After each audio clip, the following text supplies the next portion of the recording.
Selamat pagi anak-anak. Semoga semuanya dalam keadaan sehat. Nah, sebelum kita memulai pembelajaran kimia kita, alangkah baiknya kita lebih dulu berdoa menurut agama dan kepercayaan masing-masing.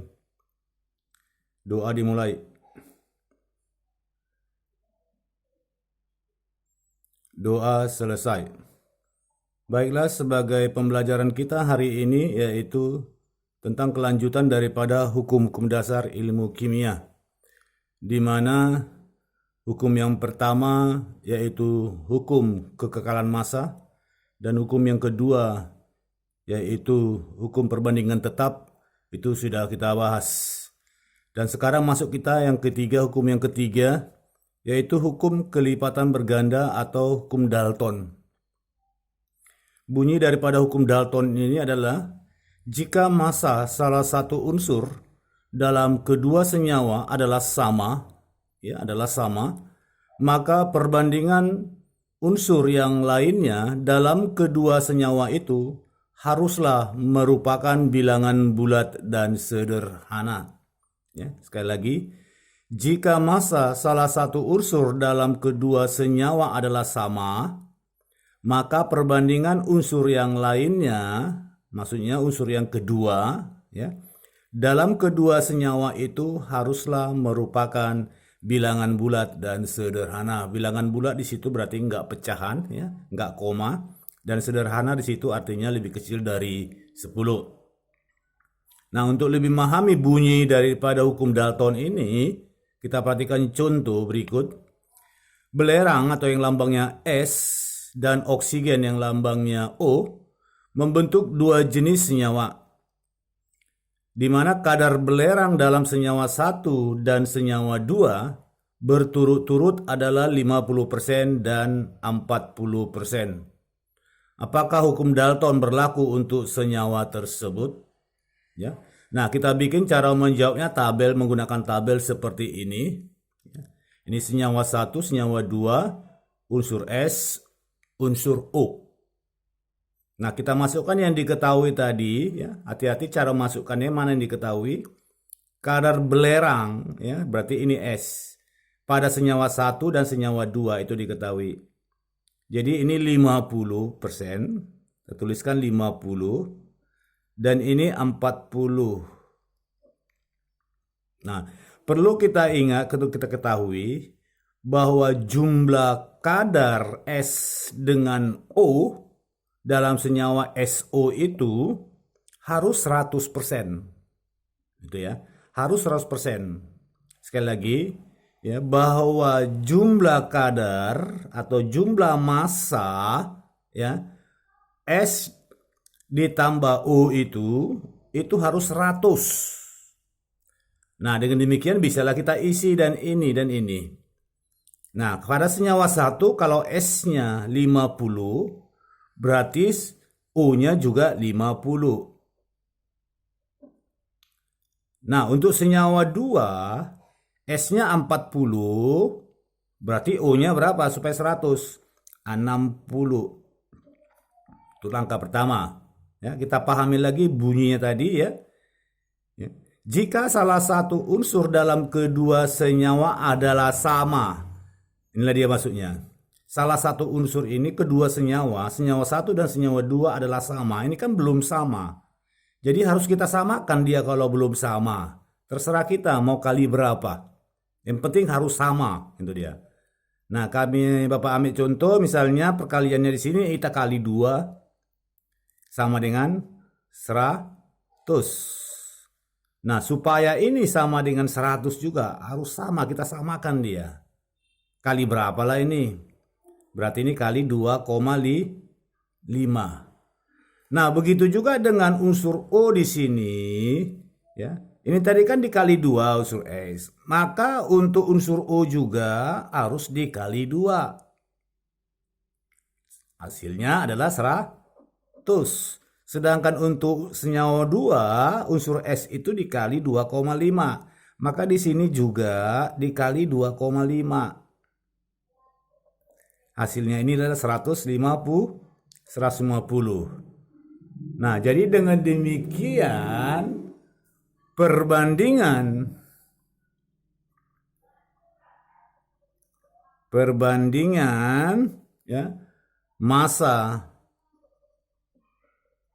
unsur O dalam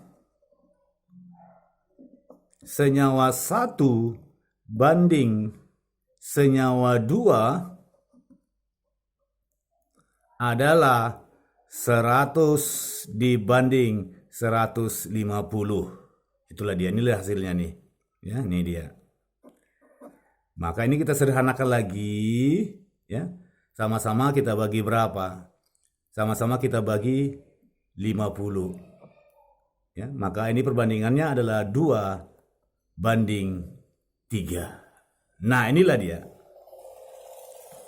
Ya. Jika massa salah satu unsur dalam kedua senyawa adalah sama, maka perbandingan unsur yang lainnya dalam kedua senyawa itu haruslah merupakan bilangan bulat dan sederhana. Inilah diperoleh tadi. Jadi perbandingan unsur O, unsur yang lainnya pada senyawa 1 dan senyawa 2 adalah 2:3. Dan diperoleh adalah angka yang sederhana dan bulat. Berarti dengan demikian soal ini berlaku hukum Dalton. Nah, seperti itu cara menentukan ya apakah berlaku hukum Dalton atau tidak. Yang penting ini dapatnya adalah harus merupakan bilangan bulat dan sederhana. Ya, ingat ya, salah satu unsur disamakan dulu. Itu dia. Kalau unsur O yang ditanya, ini kita samakan dulu. Ya, tuh. Oke. Kemudian yang keempat yaitu hukum perbandingan volume atau hukum Gay-Lussac. Bunyi daripada hukum perbandingan volume atau hukum Gay-Lussac itu adalah bila diukur pada suhu dan tekanan yang sama, ya, pada suhu itu biasanya T, sedangkan tekanan itu biasanya P, ya. Volume gas-gas yang bereaksi dan gas-gas hasil reaksi berbanding sebagai bilangan bulat dan sederhana. Nah, untuk memahami hukum perbandingan volume ini sangat erat hubungannya dengan persamaan reaksi. Di mana yang sebelumnya kita sudah memahami persamaan reaksi. Dikatakan persamaan reaksi itu harus setara, ya, harus setara. Jadi hukum perbandingan volume ini ya berhubungan dengan persamaan reaksi setara. Itu dia. Misalnya, gas nitrogen bereaksi dengan gas hidrogen membentuk gas amoniak. Ini dia. Ya. Maka untuk supaya setara ini kita setarakan ini dulu. N di sini 2, di sini N-nya 1 supaya 2 kali berapa? Kali 2 lah ini. Sedangkan H sekarang di sini berapa? 6. Di sini hanya berapa? 2. Supaya 6 kali 3. Jadi dengan demikian perbandingannya ya koefisien itu 1:3:2. Nah, itu dia. Jadi perbandingan volume gas nitrogen banding gas hidrogen banding gas amoniak itu adalah 1:3:2. Nah, inilah dia. Ya, kita hubungkan kembali dengan bunyinya. Bila diukur pada suhu dan tekanan yang sama, volume gas-gas yang bereaksi dan gas-gas hasil reaksi berbanding sebagai bilangan bulat dan sederhana. Inilah yang merupakan bilangan bulat dan sederhana itu. Jadi dengan demikian, ya, dalam hukum perbandingan volume ini yang berhubungan dengan persamaan reaksi tadi, perbandingan koefisien sama dengan perbandingan volume. Inilah tadi koefisiennya. Nah, dengan demikian koefisien itu dapat kita baca menjadi volume. Misalnya, 1 liter gas nitrogen bereaksi dengan 3 liter gas hidrogen menghasilkan 2 liter gas amoniak. Itu dia. Paham ya? Oke.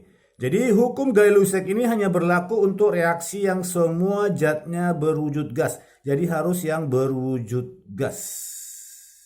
Ya, tidak boleh yang berwujud cair ataupun yang berwujud padat. Jadi khusus berlaku untuk berwujud gas. Oke. Kita lanjutkan. Ya. Nah, apabila salah satu gas diketahui volumenya,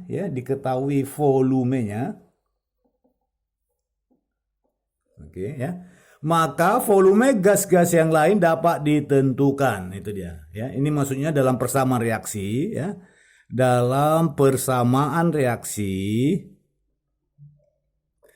Apabila volume salah satu gas diketahui, maka ya volume gas-gas yang lain dapat ditentukan. Bisa menggunakan rumus volume gas X sama dengan koefisien gas X per koefisien gas yang diketahui volumenya kali volume gas yang diketahui.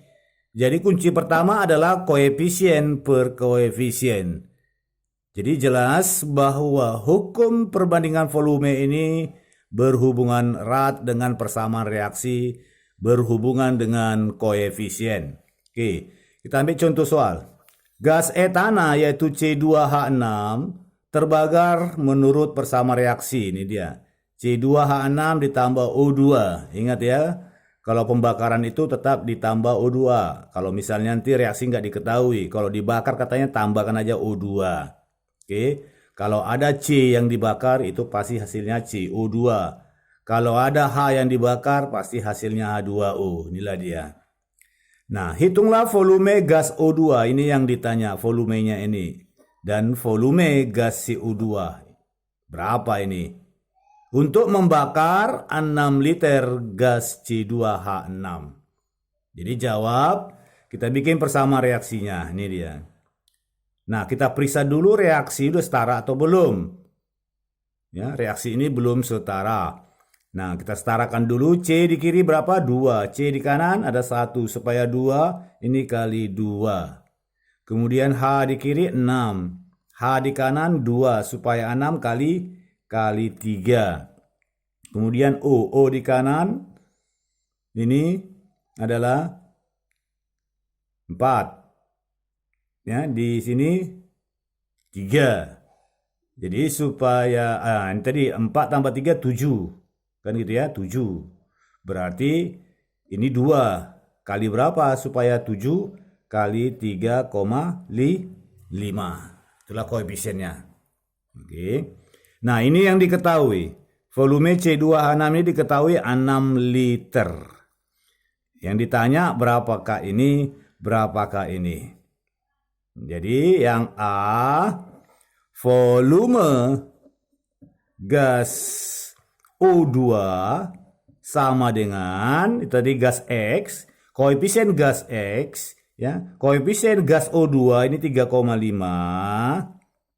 per koefisien yang diketahui volumenya. Ya. Siapa yang diketahui volumenya? Ini C2H6. Berapa koefisiennya? 1. Kali volume yang diketahui 6. Ya. Jadi sama dengan ini berapa? Ini kali ini 0, 3, 18, 21 ya. Jadi 21 liter. Itu dia. Kemudian yang B. Volume gas CO2 sama dengan koefisien CO2 2 per koefisien yang diketahui volumenya. Ini yang diketahui volumenya ini, ya. Nah, kalau misalnya ini diketahui volumenya berarti 2 per 3 gitu dia. Kalau ini yang diketahui volumenya berarti 2 per 3,5. Sementara ini yang diketahui volumenya jadi 2 per 1. Itu dia. 2 per 1 dikali volume yang diketahui 6 liter. Jadi jawabnya adalah 12 liter. Nah, seperti itu cara menentukan ya volume gas yang bereaksi maupun hasil reaksi apabila diketahui salah satu volume gas.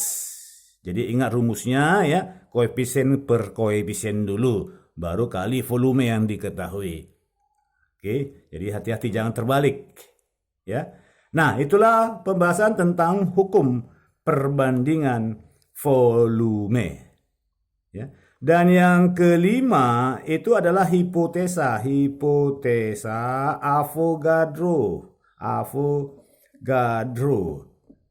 Nah, kalau Avogadro mengatakan sama ya, pengembangan dari hukum Gay-Lussac. Nah, kalau tadi misalnya Gay-Lussac mengatakan hukum perbandingan volume, sedangkan si Avogadro menyatakan hukum perbandingan jumlah molekul.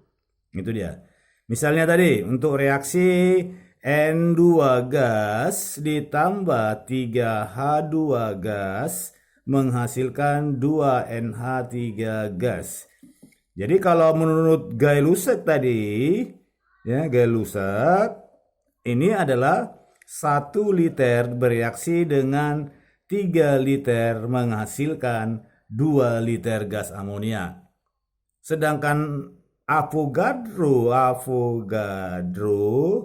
mengatakan bahwa ini menjadi 1 molekul. Ya.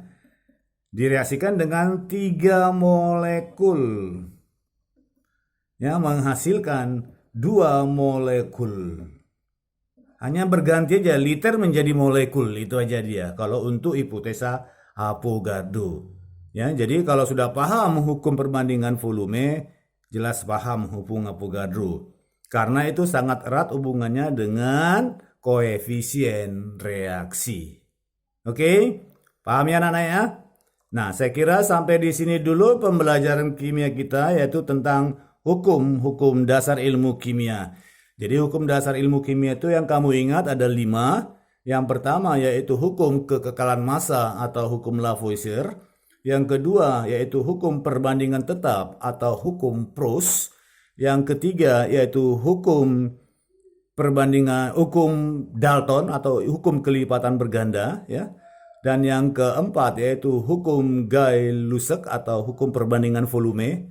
Dan yang kelima yaitu hipotesa Avogadro. Saya kira sampai di sini dulu pertemuan kita. Sampai dijumpa di hari yang akan datang. Salam sehat dari Bapak.